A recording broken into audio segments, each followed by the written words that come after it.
आनंद रामायण में स्पष्ट लिखा है महाराज जी,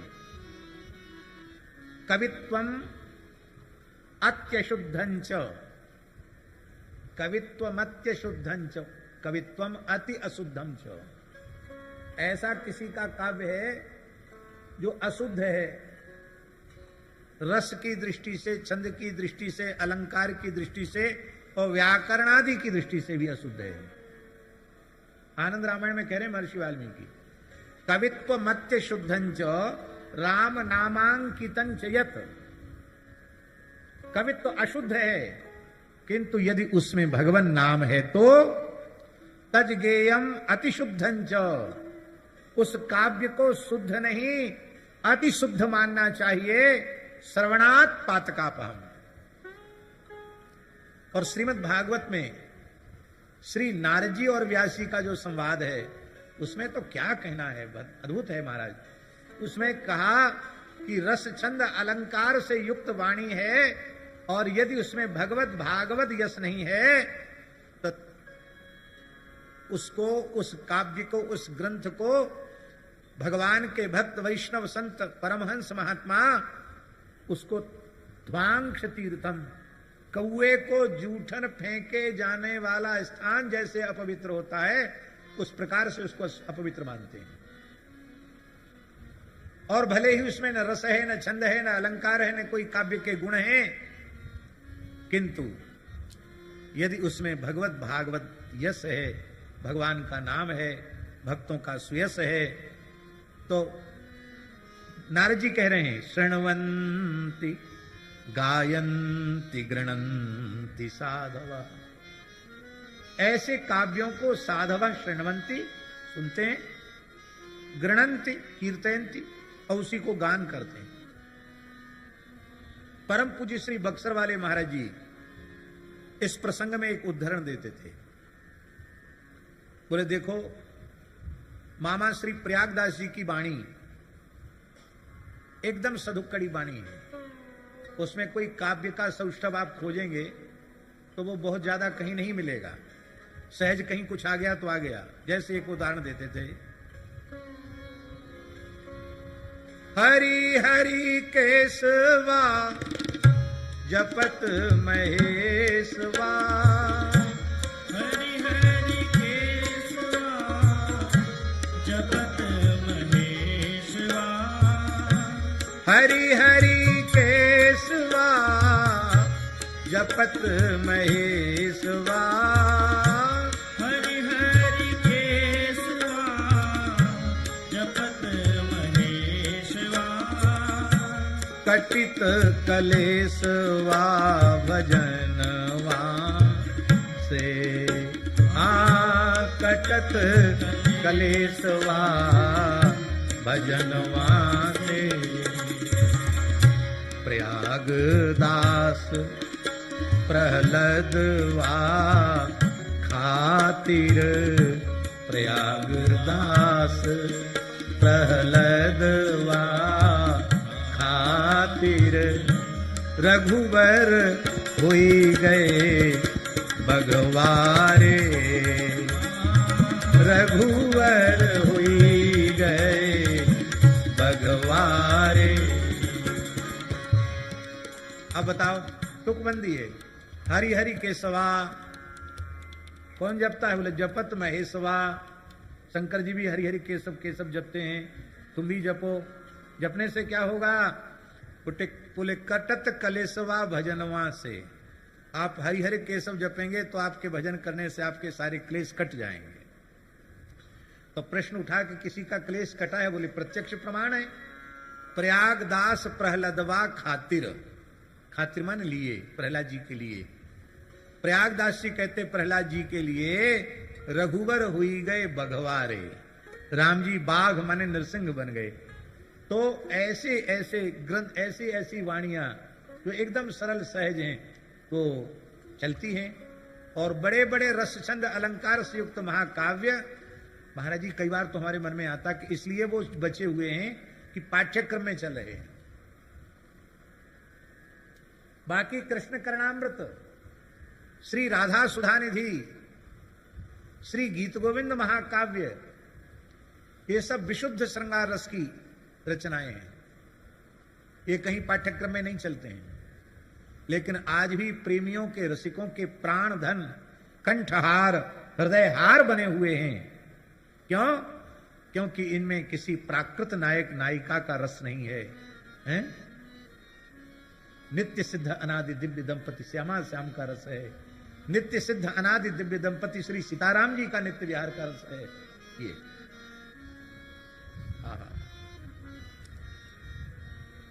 इसलिए श्री जयदेव महाप्रभु ने घोषणा की, साध्वी माध्वीक चिंता न भवति भवतः शर्करे कर्कसासी द्राक्षे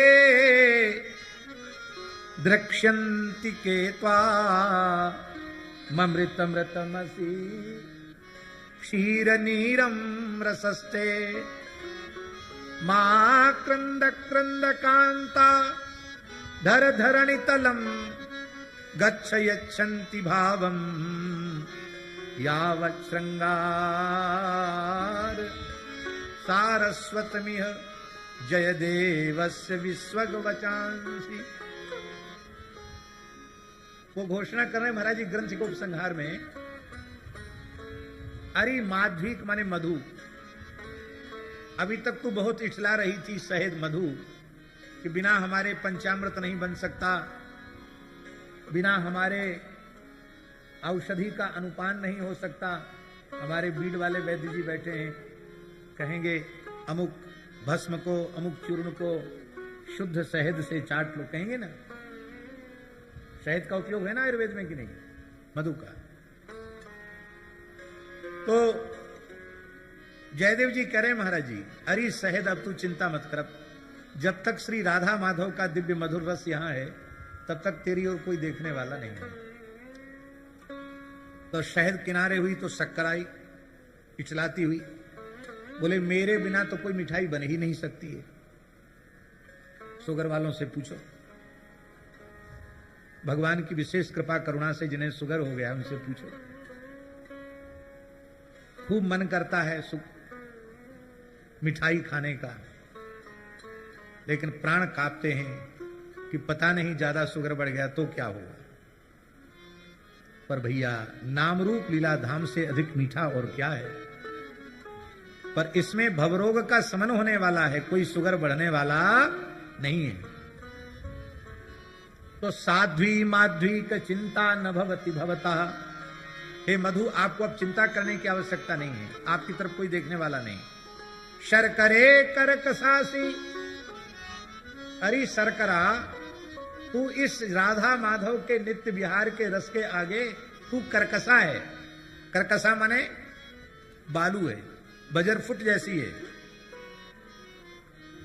दाख आई, बोले मैं तो बहुत मीठी हूं। बोले द्राक्षे दृक्षन्ति के त्वाम, अरे दाख अब तेरी ओर भी कोई देखने वाला नहीं है। संसार के सारे मधुर पदार्थों को जब नकार दिया तो स्वर्ग से अमृत आया।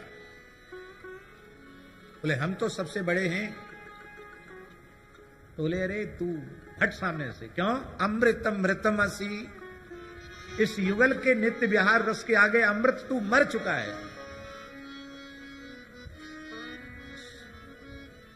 लौकिक पारलौकिक भोगों के लालची देवता भले ही स्वर्ग में तेरी स्पृहा करते हों, पर कोई रसिक प्रेमी वैष्णव तेरी ओर देखने वाला नहीं है। सुखदेव जी ने फटकार दिया, क्व कथा क्व सुधा लोके क्व काचः क्व मणिर्महान ब्रह्मरातो विचार एवं तदा देवान जहां स। तो अरे अमृत, तू इस दिव्य मधुर युगल का जो नित्य विहार का रसामृत है, इसके आगे तू मर चुका है।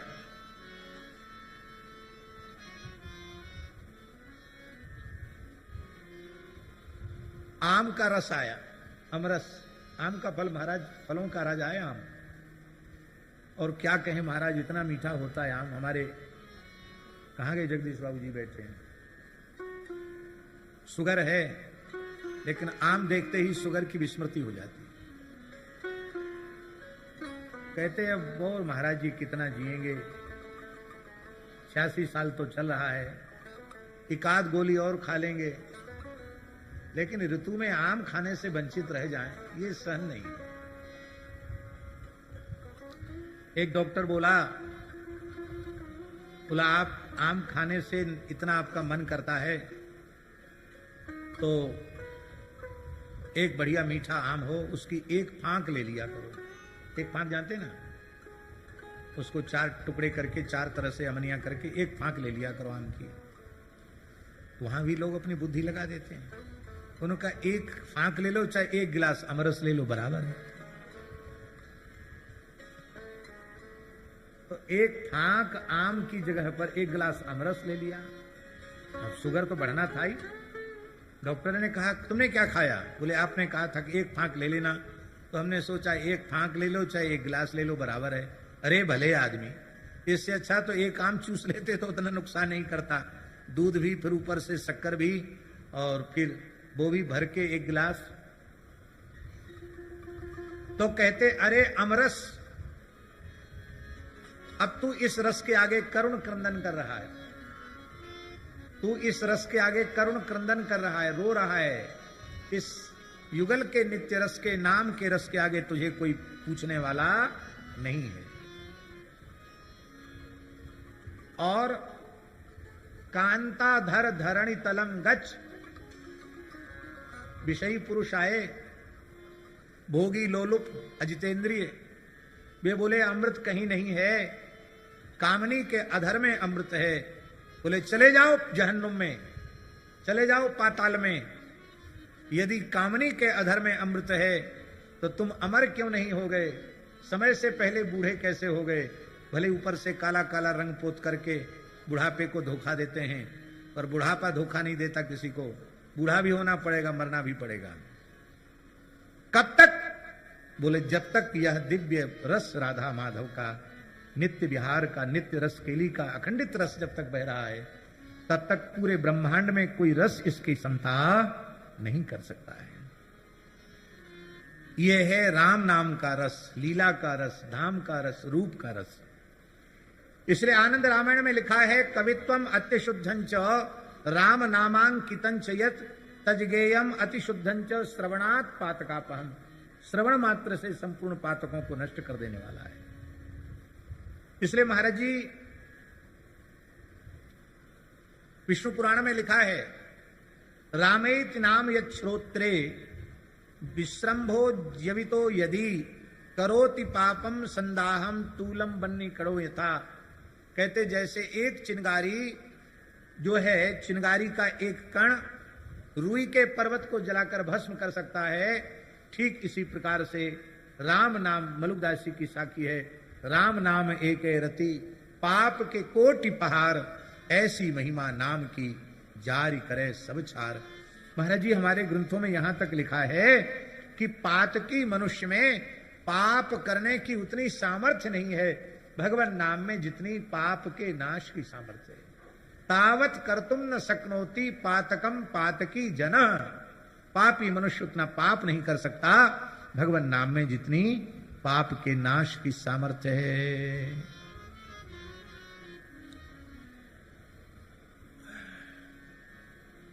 और इस ब्रह्मानंद की अनुभूति, इस प्रेमानंद की अनुभूति, इस भगवदानंद की अनुभूति बिना नाम के आश्रय के नहीं। ब्रह्म सुखहि अनुभवहि अनुपा, ब्रह्म सुखहि अनुभवहि अनुपा, अकत अनामय नाम न रूपा, अकत अनामय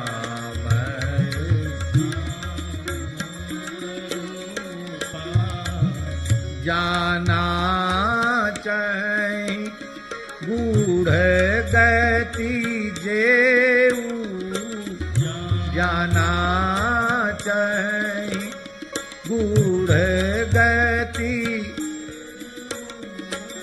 नाम जी है जपि जानई तेऊ नाम जी है जपि जानई तेऊ।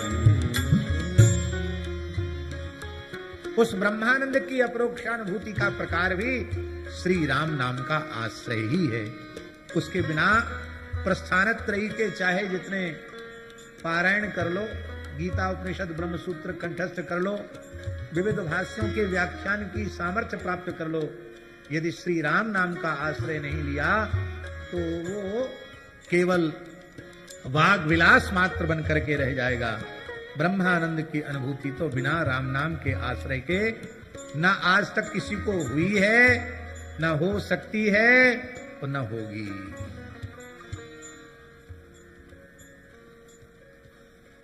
नौ का अंक पूर्णांक है और यहां भी 9 अरब राम नाम का विधिवत पूजन अर्चन हो रहा है। और गोस्वामी जी कैसे कुशल महापुरुष हैं कि रामचरितमानस की नाम वंदना प्रकरण में 9 दोहों में ही वे श्री राम नाम की वंदना प्रस्तुत कर रहे हैं। 9 दोहा और चौपाई की गिनती करो तो महाराज जी चौपाई कितनी है? 9 दोहा और 72 चौपाई। कितनी चौपाई? 72 को जोड़ो तो कितना होगा? 72 को जोड़ोगे तो 9 होगा ना। 7 और 2 9। परिपूर्णता केवल श्री राम नाम में है। इसलिए गोस्वामी जी ने यहीं से आरंभ किया। बंदऊ राम नाम रघुवर को, बंदऊ राम नाम रघुवर को, हेतु कृशानु भानु हिम कर को, हेतु कृशानु भानु हिम कर को, विधि हरिहर में वेद प्राण सो, विधि हरिहर में वेद प्राण सो, अगुण अनुपम गुण निधान सो, अगुण अनुपम गुण निधान, महामंत्र जोई जपत महेशु, महामंत्र जोई जपत महेशु, काशी मुकुति हेतु उपदेशु, काशी मुकुति हेतु उपदेशु, महिमा जातु जान गण राउ, महिमा जातु जान गण राउ, महिमा जासु जान गण राउ, महिमा जातु जान गण राउ, प्रथम पूजियत नाम प्रभाऊ, प्रथम पूजियत नाम प्रभाऊ, प्रथम पूजियत नाम प्रभाऊ,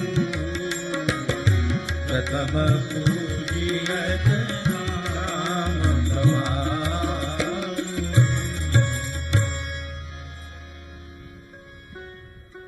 मैं रघुवर के श्री राम नाम की वंदना करता हूं। इसका मतलब है रघुवर का जो नाम है वही श्री राम नाम है। इसका मतलब है कि रघुवर राम और निर्गुण राम ये दो नहीं है, एक ही है। मैं रघुवर के श्री राम नाम की वंदना करता हूं जो कैसा है हेतु कृषानु भानु हिम कर को, जो अग्नि सूर्य और चंद्रमा इनका भी मूल कारण है। माने अग्नि सूर्य और चंद्रमा का भी मूल बीज है ये, इसी से ये प्रकट होते हैं। सत रज तम इन तीनों गुणों से रहित है। हेतु कृषानु भानु हिम कर को विधि हरिहरमय, ये विधि हरिहरमय है। श्री राम नाम ही विधि है, ब्रह्मा है। सृष्टि का उत्पादक भी यही है, सृष्टि का पालक भी यही है और सृष्टि का संहारक भी यही है। विधि हरिहरमय, ब्रह्मा जी सृजन करते हैं, विष्णु भगवान पालन करते हैं, भगवान शिव संहार करते हैं। और वेद प्राण सो, वेद का तो प्राण है। महाराज जी वेद का प्राण कैसे, ये बड़ी विचित्र बात है। महारामायण का एक बड़ा सुंदर भाव है। भगवती जगदम्बा पार्वती जी ने भगवान शिव से पूछा कि वेदादि शास्त्रों में प्रणव की बड़ी महिमा का वर्णन है। श्री सीताराम जी महाराज की जय। हम जिनकी चर्चा आरंभ में कर रहे थे, अद्भुत वक्ता हमारे श्री रामानंद संप्रदाय का गौरव, जिनका वक्तव्य हम प्रायः कहीं भी हो बड़े भाव से बड़े सावधानी से सुनते हैं, और जो मुंह देखी नहीं कहते हैं, स्पष्ट वक्ता हैं, सुस्पष्ट वक्ता हैं। ऐसे हमारे परम पूज्य महान श्री मिथिलेश नंदनी शरण जी महाराज विराज।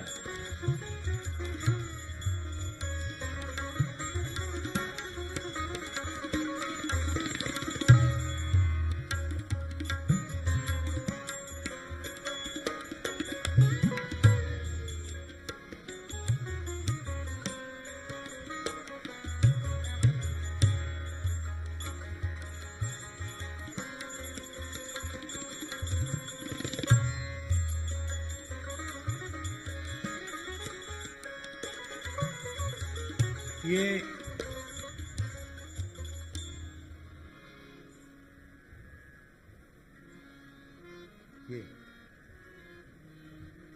जय जय श्री सीताराम। महाराज जी, हम लोगों का सौभाग्य है कि पूज्य महाराज जी जैसे नामनिष्ठ, हमारे अपने विश्वास के अनुसार तो ये उस कोटि के महापुरुष हैं जिनके रोम रोम से नाम प्रकट होता है। ऐसे जीवन मुक्त, हम अपने सरल विश्वास के अनुसार जिन्हें भगवत प्राप्त संत मानते हैं, ऐसे पूज्य श्री सदगुरुदेव भट्टी बाबा सरकार का, जिनकी प्रेरणा से इतने प्रेमियों ने नाम लिखा है, 9 अरब राम नाम विराजमान है, जो साधुता, सहजता, सरलता और दैन्य की साक्षात प्रतिमूर्ति है। इनका दर्शन करते हमें अपने पूज्य गुरुदेव भक्तमाली जी का स्मरण हुआ था, बिल्कुल वैसे ही। ऐसे पूज्य बाबा, यही तो हम लोगों का सौभाग्य भैया। जब तक संत विराजमान है तब तक उनकी महिमा को समझ लो, नहीं बाद में रोना पड़ेगा, बाद में लोग कहेंगे ऐसे थे ऐसे थे ऐसे थे ऐसे थे। अब पछताए होत का जब चिड़िया चुग गई खेत। इसलिए संतों की प्रत्यक्ष उपस्थिति में उनके महात्म्य को अत्यंत सरल हृदय से श्रद्धा पूर्वक स्वीकार कर लो, जिससे कि हम लोगों का जीवन सफल हो जाए, कृतकृत्य हो जाए। तो हम जो चर्चा कर रहे थे उसको हम जल्दी पूरा करेंगे, क्योंकि पूज्य गोरीलाल कुंज वाले महाराज जी का भी आशीर्वाद होना है और पूज्य श्री मिथिलेश नंदनी शरण जी महाराज का भी मंगलमय आशीर्वाद हम सब लोगों को प्राप्त होगा। तो भगवती जगदम्बा पार्वती जी ने पूछा महाराज जी कि वेदादि शास्त्रों में, पुराणों में प्रणव की महिमा का भूरिशः गायन किया गया है। आपने भी प्रणव की महिमा का वर्णन किया है, लेकिन मैं निरंतर आपके निकट रहकर अनुभव करती हूं कि आप कभी प्रणव का जप नहीं करते, आप निरंतर श्री राम नाम का जप करते हैं। इसका हेतु क्या है? जब प्रणव की इतनी महिमा है तो आपको भी प्रणव का ही जप करना चाहिए। आप राम नाम का जप क्यों करते हैं? तो वहां महाराज जी भगवान शिव का वचन है राम नामनः समुत्पन्नो प्रणवो मोक्षदायक। भगवान शंकर कह रहे हैं, हे देवी पार्वती, मोक्षदायक जो प्रणव है वो श्री राम नाम से उत्पन्न है। प्रणव सर्व वेदेशु शब्दखे पौरुषम नृषु। संपूर्ण वेदों में भगवान ने प्रणव को अपना स्वरूप कहा। इसका मतलब है कि संपूर्ण वेदों का एकाक्षरी स्वरूप है ओम। वहीं से वेदों का माने वेद उसी में प्रतिष्ठित हैं और वह प्रणव श्री राम नाम में प्रतिष्ठित है। इसलिए विधि हरिहर में वेद प्राण सो, वेद का प्राण प्रणव, अब प्रणव का भी प्राण श्री राम नाम है। देहाती भाषा में कहें, सरल भाषा में कहें तो प्रणव बेटा है, राम नाम बाप है। बोलो भक्तवत्सल भगवान की जय। यद्यपि भगवान नाम की दृष्टि से कोई भेद नहीं है, पर जन्य जनक संबंध माना जाएगा कि नहीं? जब राम नाम न, भगवान भोले बाबा कह रहे हैं, हम कहते तो आप संदेह कर सकते थे। राम नाम न समुत्पन्नो प्रणवो मोक्षदाय कहा। वर्तमान समय में अधिकार अनधिकार का विवाद ही समाप्त हो चुका है। अब कोई प्रतिबंध नहीं है कि क्या मार्ग सुई जो कहें जो भावा।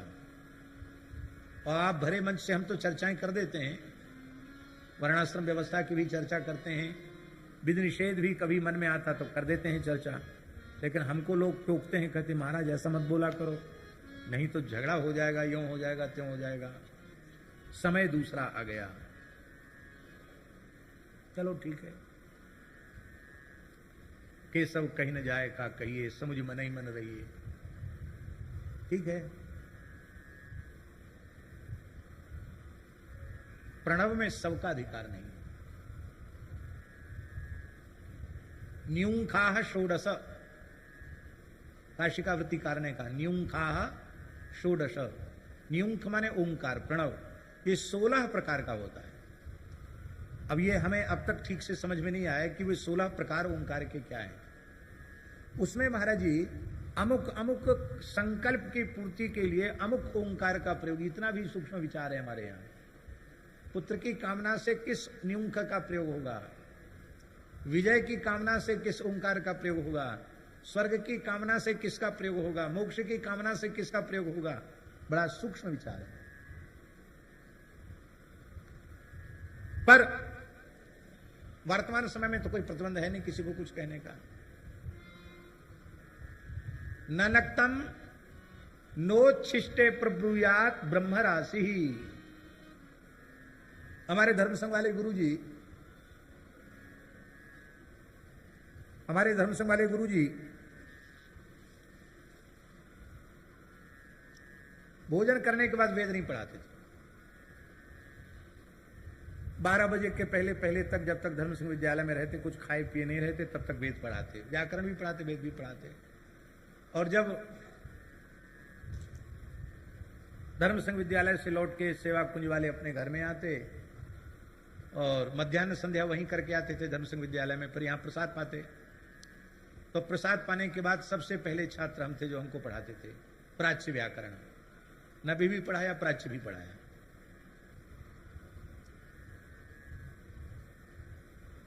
और हमको वेद पढ़ना था, तो फिर यहां आकर भी देर कर दे, बोले नहीं प्रसाद पालेंगे, भोजन कर लेंगे तो वेद नहीं पढ़ाएंगे, खाकर के वेद नहीं पढ़ाएंगे। रात्रि में कोई कहे वेद पढ़ा दो तो नहीं पढ़ाएंगे। ननक्तम नो छिष्टम प्रब्रूयात, मैंने पढ़ावे, क्योंकि ब्रह्म राशि। इसीलिए मंत्रोपदेश में भी प्राचीन परंपरा का नियम यह रहा है कि गृहीता भी कुछ नहीं ग्रहण करता था और मंत्रोपदेष्टा भी जब तक मंत्रोपदेश करता तब तक कुछ नहीं लेता। ये प्राचीन परंपरा रही। पर भैया श्री राम नाम में उपनीत हो, अनुपनीत हो, ब्राह्मण हो, चांडाल हो, स्त्री हो, अंत्यज हो, पतित हो, म्लेच्छ हो, कोई क्यों ना, कैसा भी क्यों ना हो, अरे महाराज जी कहां तक कहें, कहत मुनीस महेश महात्म उल्टे सूधे नाम को, कली नाम काम तरु राम को। तो भाई महात्म्य की दृष्टि से सर्वोत्कृष्ट वही है जिसमें सर्व सौलभ्य हो। और राम नाम में जैसा सर्व सौलभ्य गुण है, प्रत्येक व्यक्ति श्री राम नाम का जैसे आश्रय ले सकता है। नाश्य विधि रीति, जप ही उच्चारण ही इसकी एकमात्र विधि है, और कोई विधि का आग्रह नहीं। इसलिए विधि निषेध क्या है महाराज जी, बहुत विस्तृत प्रकरण है विधि निषेध का, लेकिन गोस्वामी जी जैसी परिभाषा आज तक भक्ति काल में, भक्ति साहित्य में ऐसी कोई परिभाषा आज तक किसी ने प्रस्तुत ही नहीं की। गोस्वामी जी कहते हैं, राम को सुमीरिबो सब विधि को राज रे, राम को सुमीरिबो सब विधि को राज रे, राम को सुमीरिबो सब विधि को राज रे,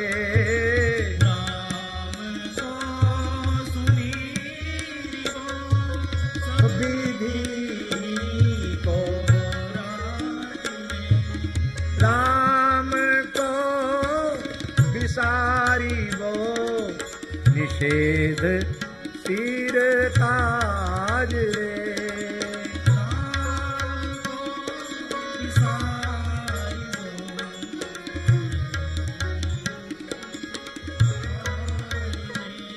आराम को विसारी वो निषेध सिर ताज रे,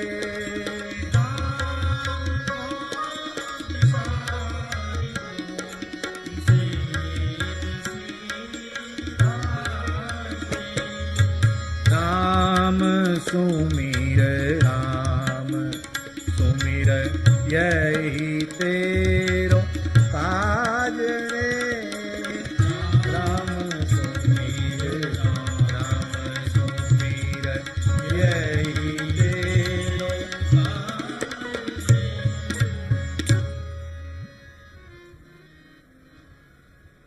आप कहेंगे राम नाम से प्रणव कैसे प्रकट हो गया?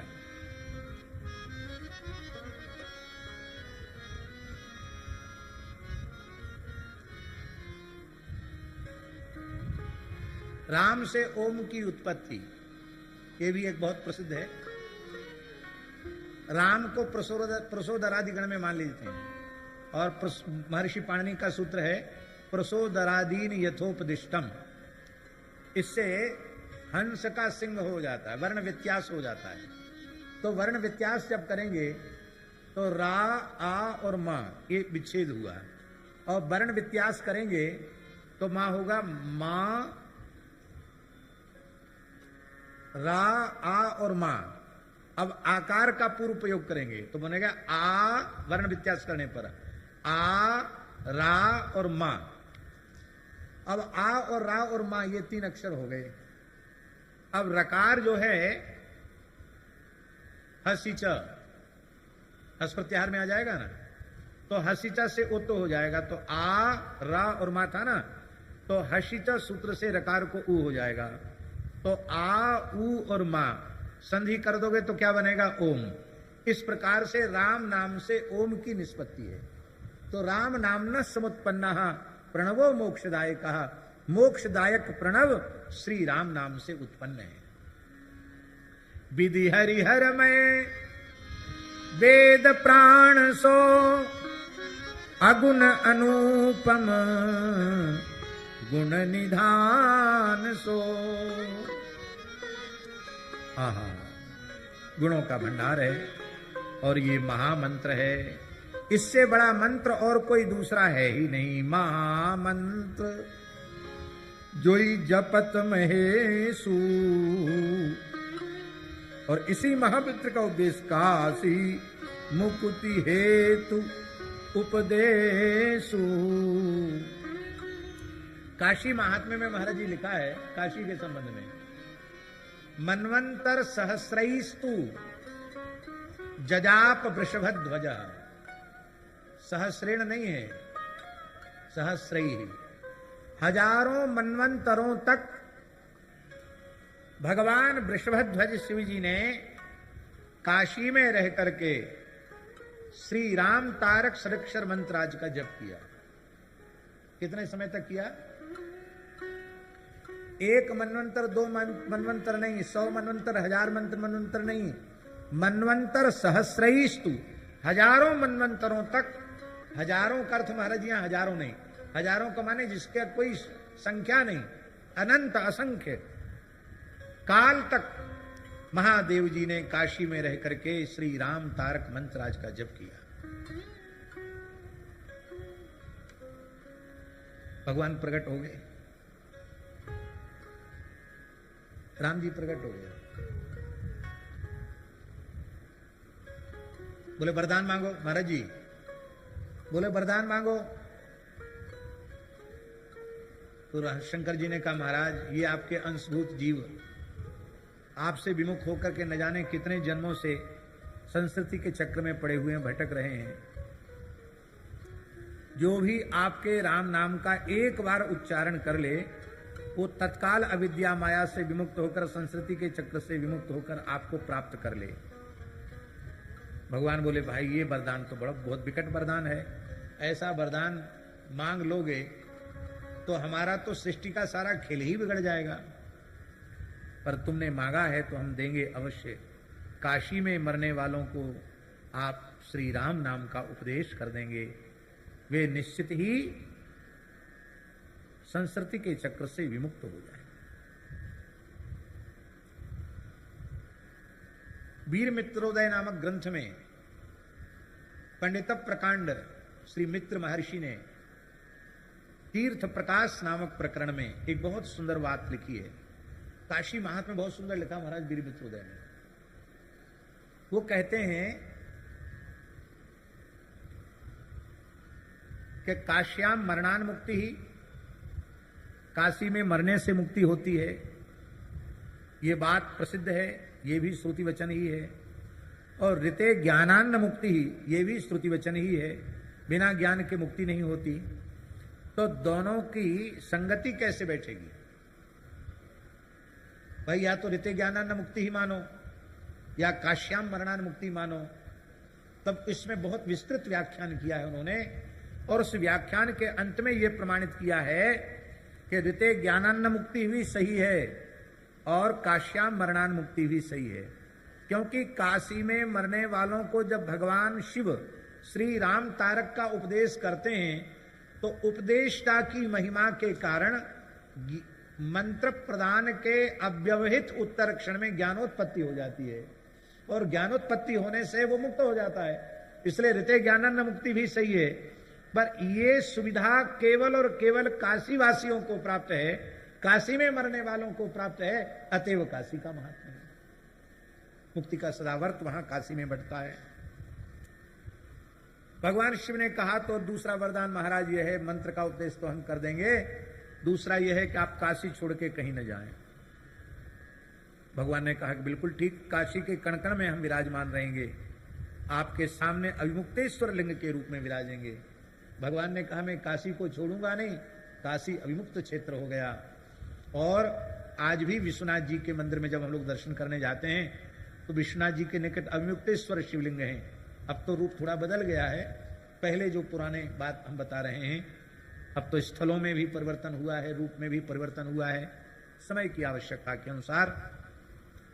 तो वहां लोग कहते विश्वनाथ जी के गुरु, अविमुक्तेश्वर को वहां के लोग बताते विश्वनाथ जी के गुरु। हम भी सोचते विश्वनाथ जी के गुरु कौन है, जब हमने पढ़ा तो पता चला अविमुक्तेश्वर शिवलिंग के रूप में साक्षात रघुनाथ जी ही विराजमान है। का हम कहीं नहीं जाएं, काशी के कण कण में नाम का महात्म व्याप्त है। इसलिए महामंत्र सोई जपत महेशु, काशी मुकुति हेतु उपदेशु, महिमा जासु जान गण राऊ, प्रथम पूजियत नाम प्रभाऊ। नाम के प्रभाव से गणेश जी भी प्रथम पूज्य हैं। महारामायण में लिखा है परमेश्वर नामानि संत्यनेकानि पार्वती, परंतु राम नामेदम सर्वेशामेव उत्तमम, सर्वेशाम उत्तमम मतम। भगवान के अनंत नाम हैं हे पार्वती, किंतु श्री राम नाम उनमें सर्वोपरि है। अनंता भगवन् मंत्रा नानेन तु समाकृता श्रियो रमण सामर्थ्यात् सौंदर्य गुण सागरात् श्रीराम इति नामेदं तस्य विष्णो प्रकीर्तितं रमणान्नित्य नित्युक्तत्वाद् राम इत्यभिधीयते। पद्म पुराण में भगवान शिव कह रहे हैं कि भगवान के अनंत मंत्र हैं, अनंत नाम हैं विष्णु के। उन नामों में श्री राम नाम विष्णु के सहस्रों नाम के तुल्य है। समस्त वेदों में, समस्त मंत्रों में श्री राम नाम के जप का करोड़ों करोड़ों गुना महात्म्य वर्णन किया गया है। जपतः सर्व वेदांश्च सर्व मंत्रांश्च पार्वती तस्मात् कोटि गुणम पुण्यम राम नाम नैव लभ्यते। पद्म पुराण में उससे करोड़ों गुना पुण्य केवल श्री राम नाम से ही प्राप्त हो जाता है। और पद्म पुराण उत्तराखंड का श्लोक तो जन जन में प्रसिद्ध है। प्रायः भारतवर्ष की पवित्र धरती पर जन्म लेने वाले इन सबको याद है। आप लोगों में भी सबको याद होगा। राम रामेति रामेति रमे रामे मनोरमे सहस्रनाम तत्तुल्यम राम नाम। अच्छा ये बताओ किसको याद नहीं है? लो, आपको याद नहीं है? तब याद कर लो फिर, नहीं तो भारतवासी होने का प्रमाण पत्र नहीं मिलेगा। रामो रामे है, रामो रामेति रामेति करणे करणे जपन जना। और आपको इतना छोटा श्लोक याद नहीं?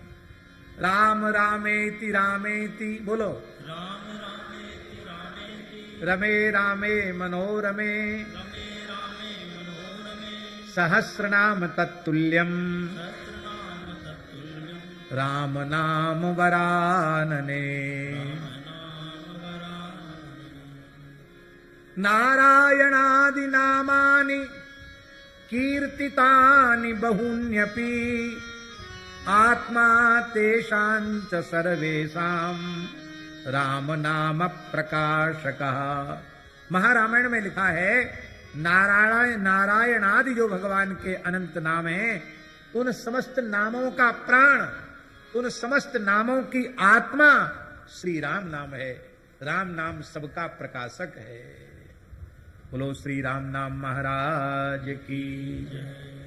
महिमा जासु जान गण राऊ प्रथम पूजियत नाम प्रभाऊ। कहते वही प्रथम पूज्य होगा जो इस ब्रह्मांड की पहले प्रदक्षिणा कर देगा। श्री नारद जी के उपदेश से एक शिलाखंड पर चंदन से गणपति भगवान ने राम नाम लिखा और उसकी परिक्रमा श्रद्धा पूर्वक की।